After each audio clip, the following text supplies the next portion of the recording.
Bersama sejumlah Forkopimda, penjabat Gubernur Sulawesi Selatan, Baharudin Bahtiar melihat langsung harga di pasar tradisional Pabayang-Bayang, Makassar. Salah satunya harga beras premium yang mengalami kenaikan Rp2.000 dan beras medium naik Rp3.000. Selain itu, harga telur dan jeruk nipis juga mengalami kenaikan.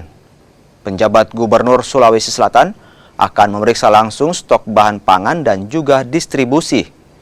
Untuk menstabilkan harga, pemerintah provinsi akan menggelar pasar murah.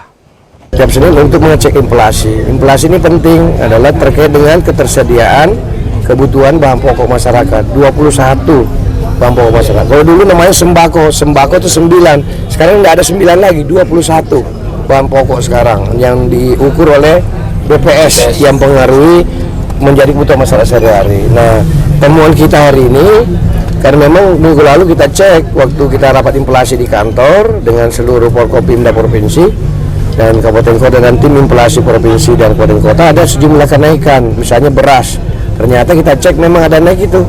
Beras yang premium naik 2.000 tadi ya. Kemudian yang medium yang banyak dikonsumsi oleh masyarakat itu naiknya 3.000. Ini kan tinggi sekali. Nah, kemudian tadi harga jeruk ya. Jeruk 10.000 jadi 18.000. Nah, pada sini orang suka sekali makan coto toh.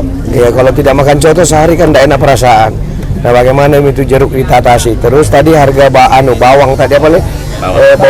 Daun bawang naik juga gitu. Terus